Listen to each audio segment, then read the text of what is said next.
అలా మీ ప్రదర్శనములకు మెచ్చినాము. మీకు ఏమి కావాలనో కోరుకున్నాడు. నారాయణ నారాయణ. గజాసుర, తొందరపడి వాగ్దానం చేయవద్దు. వారు ఏం కోరతారో ఏమో. ఏమి కోరినా ఇస్తాం.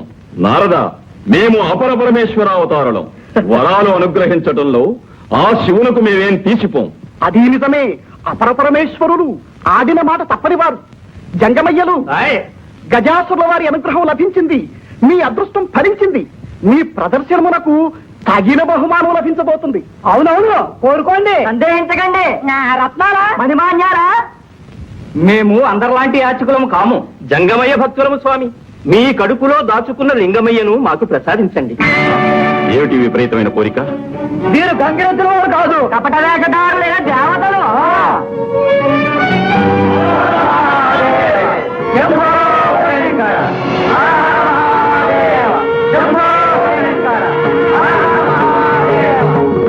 ఎంత మోసం!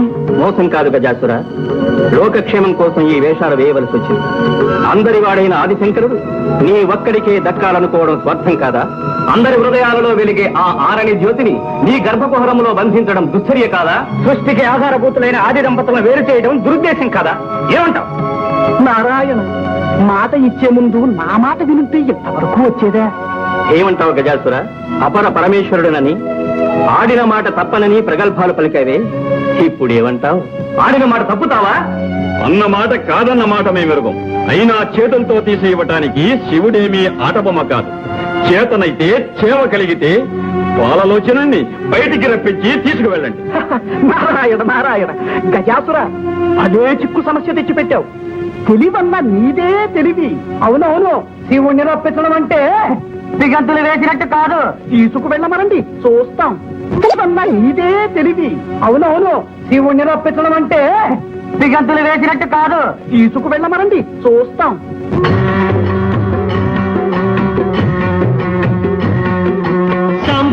శివ శంభో శంకర పరమ దయాకర భక్తవ శంకర నంది వాహన నాగభూషణ కాలలోచన భయ విమోచన కాలకూట విషకంఠాభరణ చంద్రచూడ హే గిరిజారమణ శ్రీకర శుభకర త్రిపురాసురహర సురగణ వందిత ముని జన సన్ముఖ. ఓం నమః శివాయ.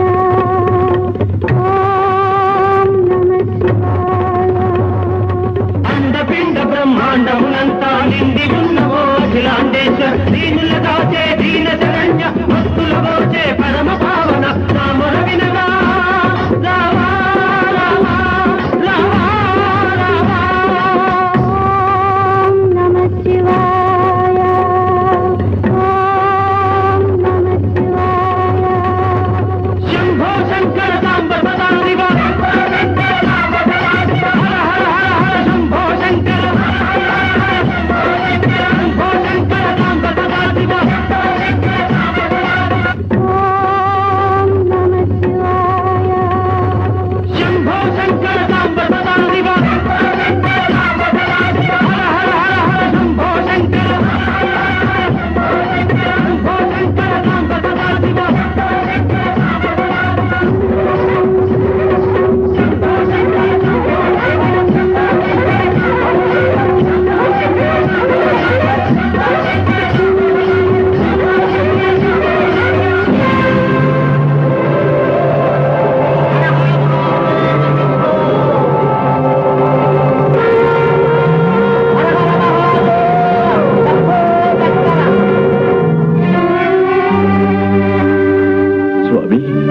శంకర, భక్తవ శంకర, సురపక్షపాతంతో నువ్వు నాకు అన్యాయం చేశావా?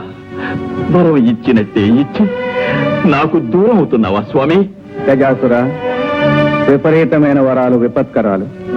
ఆనాడే నిన్ను హెచ్చరించాము. నిజమే స్వామి, అజ్ఞానంతో అహంకారంతో నీ ఆదేశంలోని పరమార్థాన్ని అర్థం చేసుకోలేకపోయాను. కానీ దానికి ఇంత శిక్ష విధిస్తావా ప్రభు? నీ కొలువుకు నెలవై అనంత కోటి కాంతిపుంజాలతో ప్రకాశించిన ఈ శరీరాన్ని అంధకార బంధురం చేసి వెళ్ళిపోతున్నావా స్వామి? నిరంతరం నీ దివ్యమంగళ విగ్రహాన్ని చూస్తూ నీ సమక్షంలోనే ఉండాలని కోరుకున్నా నా కళ్ళను చేస్తావా ప్రభు? గజాసుర, విచారించు. నువ్వు కోరుకున్నట్టే జరుగుతుంది. ఎల్లప్పుడూ నువ్వు మా సమక్షంలోనే ఉంటావు, మమ్మల్ని చూస్తూ ఉంటావు. అంతేకాదు, ఈనాటి నుండి మాకు నీపై గల వాత్సల్యానికి చిహ్నంగా గజ చర్మాన్ని ధరించి కృత్యవాసుడనే పేరుతో పిలువబడతాం. ధన్యోస్మి స్వామి, ధన్యోస్మి.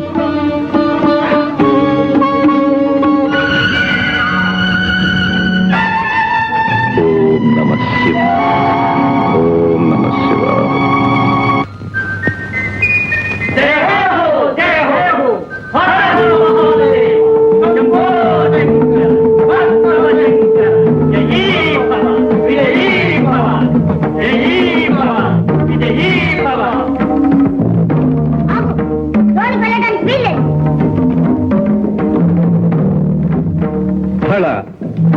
మా మందిరంలోనికి వెళ్ళడానికి మాకే అనుమతి కావాలా?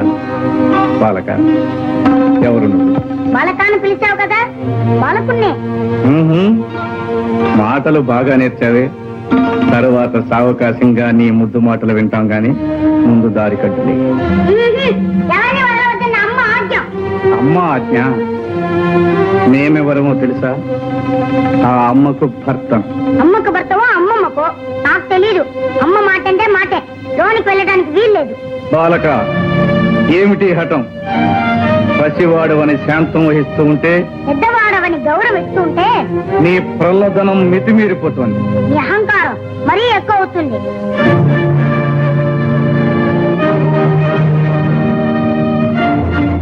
వాచారా, ఈ పరమేశ్వరుణ్ణి నిందిస్తావా? మర్యాదగా దారి వదులు, లేదా ఏం చేస్తావు? ఈ బండారా నాకు తెలీదా? ఈ నాటకాలు చాలించి వచ్చిన దాన్ని వెళ్ళు, లేదా ఈసారి శక్తితో ఈ తల 1000 చక్కలు చేస్తాను. ఇక నిన్ను క్షమించరా.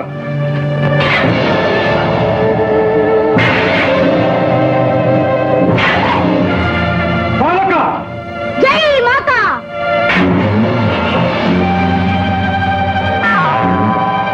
అయ్యో, అమ్మ చెప్పిన మాట మర్చిపోయి ఆయుధాన్ని విసిరేస్తాను. జై మాత.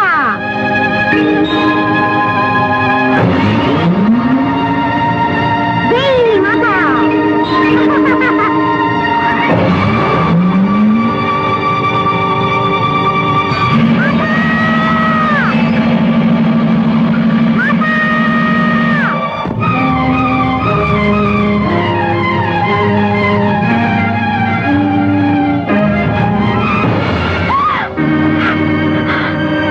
ఏమిటి ఘోరం? ముక్కు పచ్చలాడిన నా బిడ్డను నిర్దాక్షిణ్యంగా చంపించారు. పార్వతి, ఈ పసివాడు నీ బిడ్డడా? అవును, నా బిడ్డడే. విశ్వ కళ్యాణం కోసం ముక్కోటి దేవతలు ఒక్కటే కోరుకున్న వరపుత్రుడు. నా కలలో ఊహల్లో రూపురేఖలు దిద్దుకొని ఊపిరి పోసుకున్న నా మానస పుత్రుడు, నా కంటి వెలుగు. నా బిడ్డని మీరే దయా దాక్షిణ్యరహితంగా మీ 3వ నేత్రంతో భస్మం చేశారా? మీ శక్తి సామర్థ్యాలన్నీ ఈ పసివాడి మీద చూపించారా? అపర్ణ, ఆవేశంలో జరిగిన అనర్థానికి మేము ఎంతో చింతిస్తున్నాం. మీ సానుభూతి మాటలతో నా శోకాగ్ని చల్లారదు, నా హృదయం శాంతించదు. ఆనాడు అనంత శక్తివంతమైన మీ తేజస్సును ధరించలేకుండా అగ్నిహోత్రుడు అంతరాయం కలిగించాడు. ఈనాడు ఆదిశక్తి అంశతో జన్మించిన ఈ అవతారమూర్తిని మీరు దగ్ధం చేశారు. ఈ క్షోభ నేను భరించలేదు. ఈ పసివాడు లేనిదే నేను జీవించలేదు. తక్షణం నా బిడ్డని సజీవుని చేయండి, లేదా మీ భవానికి మరణం, ఈ ప్రపంచానికి ప్రళయం. శాంతించు సోదరి, శాంతించు. ఈ పసివాణ్ణి బ్రతికించే భారం మాది. పరమేశ్వర, ఈ విగతమస్తకునికి ఎవరి శిరస్సు తెచ్చి తగిలించాలన్నదే సమస్య. నారాయణ నారాయణ, ఆ అదృష్టం ఎవరి శిరస్సుకు దక్కుతుందో. నువ్వు కోరుకున్నట్టే జరుగుతుంది. ఎల్లప్పుడూ నువ్వు మా సమక్షంలోనే ఉంటావు, మమ్మల్ని చూస్తూ ఉంటావు. అంతేకాదు, ఈనాటి నుండి మాకు నీపై గల వాత్సల్యానికి చిహ్నంగా గజ చర్మాన్ని ధరించి కృత్యవాసుడనే పేరుతో పిలువబడతాం. నంది, భృంగి, మీరు వెళ్ళి ఎవరైతే ఉత్తర దిశను తలపెట్టి శయనిస్తూ ఉంటారో వారి శిరస్సు ఖండించి తీసుకురండి. వెళ్ళండి.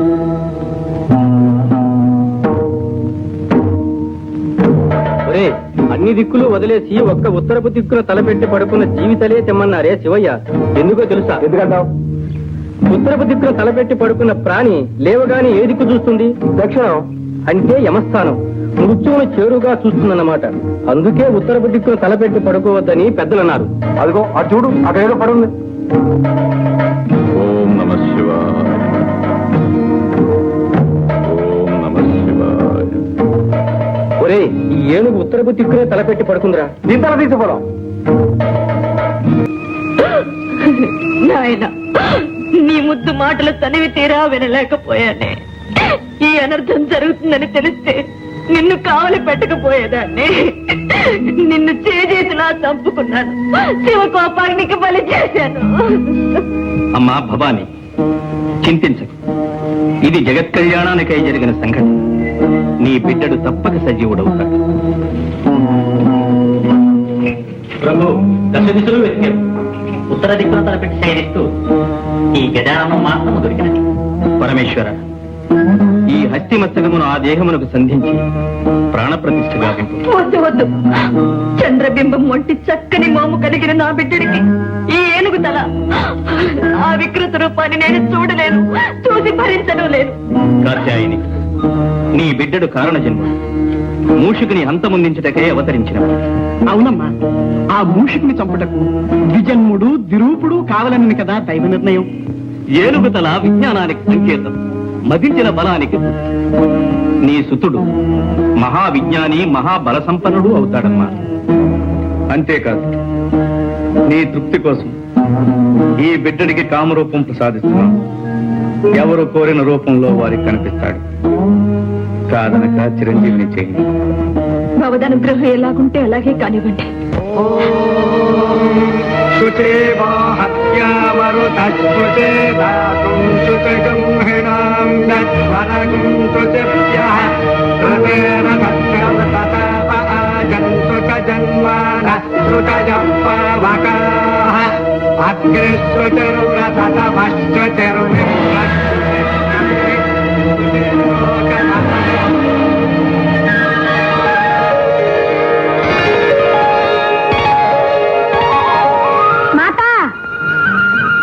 నాయనా,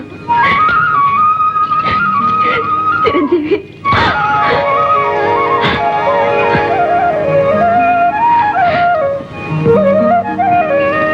చిరంజీవి, వీరే మీ పితృదేవుడు పరమేశ్వరుడు. వందనాలు శ్రీరస్తు. వందనాలు శుభమస్తు. వందనాలు. జయము.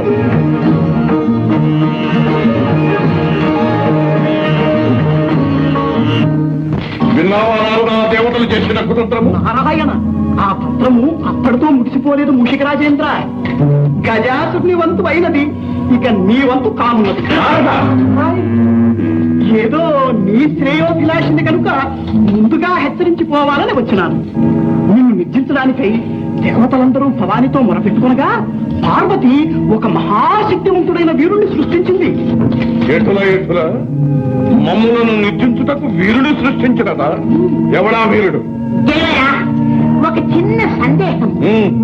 ఆనాడు పార్వతీ మందిర ప్రాంగణమున నీ భరతం పట్టిన ఆ పుడతడు కాదు కదా ఈ మహావీరుడు. ఆర్భకుడా, మమ్ములను నిర్జించే అర్హతలు వాడికెక్కడ? నారాయణ, నీ మారకులకు కావలసిన అర్హతలేమి? మమ్ములను జయించుటకు అయోనిజుడు, బ్రహ్మ సృష్టితో పుట్టనివాడు. ఆగాదు, ఆ బాలకుడు అయోనిజుడే, బ్రహ్మ సృష్టితో పుట్టనివాడే. ద్విరూపుడు ద్విజన్ముడు కావాలను కదా. అది అయినది. ఈశ్వరునిచే ఆ బాలుని తల నరకబడి మరల గజాసురుని శిరస్సు అతికించబడి బ్రతికించబడి కావున విరూపుడు ద్విజన్ముడు అయినట్లే కదా. నారాయణ, ఇక జితేంద్రియుడు, బ్రహ్మచర్య దీక్షాపరుడు, సర్వశక్తి సముపార్జితుడు అయి ఉండవలే. అంతేనా? రేపే ఆ చిన్నవానికి కైలాసములో ఉపనయనము బ్రహ్మోపదేశము జరుగునున్నది. కైలాసములో ఉపనయనము బ్రహ్మోపదేశము జరుగున. అప్పుడు బ్రహ్మచర్య దీక్షకు సర్వశక్తి సంపార్జనకు అర్హత లభించినట్లే కదా. అవును, మొక్కగా ఉన్నప్పుడే తుంచివేయవలి. ఆ ఉపనయన కాండ ఎలా జరగగలదో సూచన. ధ్రువంతే రాజా వరుడో ధ్రువంతే వో బృహస్పతి ధ్రువంతజింద్రశ్చాగ్నిశ్చ రాష్ట్రం దారయతాం ధ్రువం దేవీం వాచమజాయంత దేవాః తాం విశ్వరూపాం వచమో వదంతే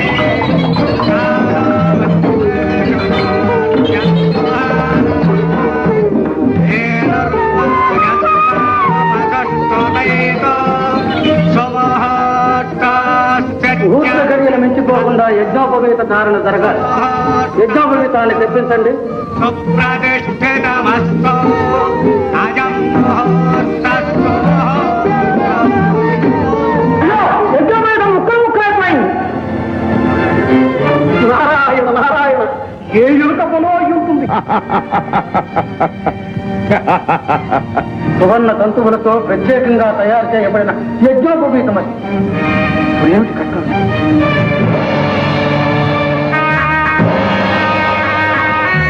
పరమేశ్వర, నాదొక మనవి. ఏమిటది? అనాదిగా మా నాగకులాన్ని ఆదరించి అలంకారాలుగా ధరించి మమ్మల్ని తరింపచేశారు. ఇప్పుడు గజానుల వారి యజ్ఞోపవీతాన్నయ్యే అదృష్టాన్ని నాకు ప్రసాదించండి. తదాస్తు.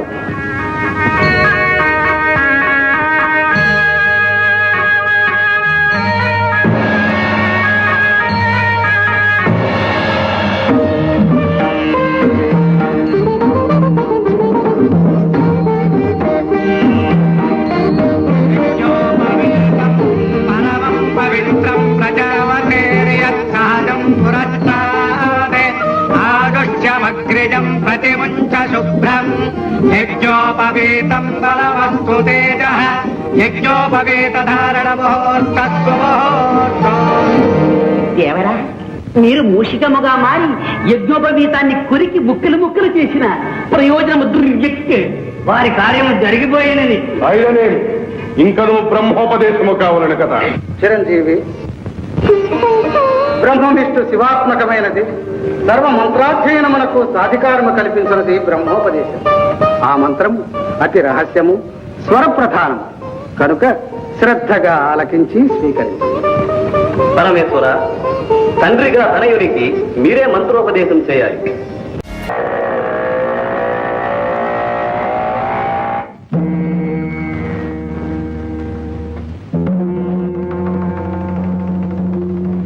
మీలో ఎవరు ముమ్మారు విశ్వ ప్రదక్షిణం చేసి ముందుగా వస్తారో వారే గణాధిపత్యానికి అర్హులు. అమ్మా, ఎందుకమ్మా ఇలాంటి పరీక్ష పెట్టావు? కుమారుని వల్ల నాకు తగిన వాహనమూ లేదు, అతనుకున్నంత శరీర లాఘవమూ లేదు. మరి విశ్వ ప్రదక్షిణం ఎలా చేయమంటావమ్మా? అమ్మా, నీ ఆంతర్యం అర్థమైందమ్మా.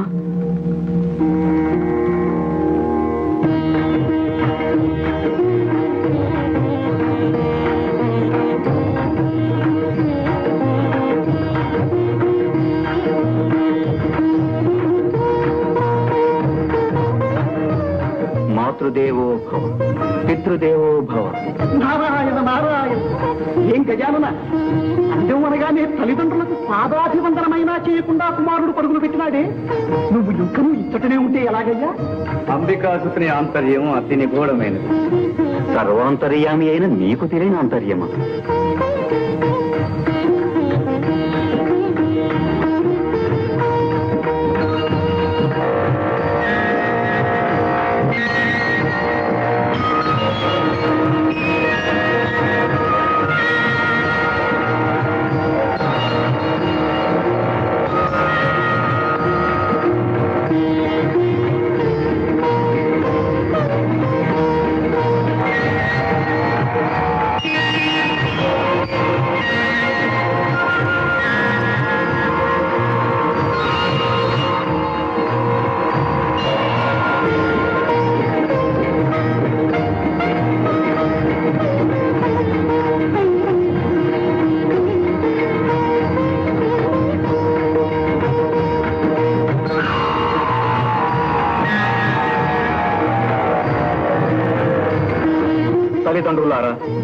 మీరు ఆనతిచ్చిన విధంగా తమ్ముని కంటే ముందుగా ముమ్మారు విశ్వప్రదక్షిణ గావించాను. నారాయణ నారాయణ, ఇక్కడే మా కనుల ముందే ఉన్నావు. విశ్వాన్ని ఎప్పుడు ఎలా చుట్టి వచ్చావయ్యా? నారదుని సందేహం లోక సందేహం. నీ సమాధానం వినాలని మాకు కుతూహలంగా ఉంది. పెద్దలు, ధర్మశాస్త్రజ్ఞులు, మీకు తెలియనిదేమున్నది అదేనా? సృష్టి రహస్యాన్ని గ్రహించావు నాయన. బుద్ధితో పరీక్షను జయించాం. ఆ దంపతులు ఏమంటారు? ఆ గణాధిపత్యం గజాననునికే ఇవ్వాలి. అగ్రజుడే జయించాడు. కుమారా, అహంకారంతో ప్రవర్తించినందుకు నన్ను క్షమించండి. ఇప్పుడు మనసారా నా ఓటమిని ఒప్పుకుంటున్నాను. కానీ నాదొక చిన్న సందేహం. ఏమిటది కుమారా? ఏముంది? నావల అగ్రజులకు శరీర లాఘవము లేదు, వాహనము లేదు. మరి నాకన్నా ముందుగా విశ్వాన్ని ఎలా చుట్టి రాగలిగాడు అని. ఏం కుమారా, అదే గాని సందేహం? అదే. ఆ సందేహాన్ని గణపతే నివృత్తి చేస్తాడు. తమ్ముడు, నిజానికి నేను కైలాసంలోనే ఉన్నాను. మాతాపితరులకు మాత్రం ముమ్మారు ప్రదక్షిణ చేశాను. అంటే వారే ప్రకృతి పురుషుడు. వారి కలయిక వలనే సృష్టి ఏర్పడింది. వారికి ప్రదక్షిణ చేస్తే విశ్వాన్ని చుట్టి వచ్చినట్టే కదా. ఆ ప్రకృతి పురుషుల సంయోగ స్వరూపం ఏ విధంగా ఏర్పడిందో, సమస్త లోకాలు తీర్థాలు వారిలో ఎలా ఇమిడి ఉన్నాయో చూడు.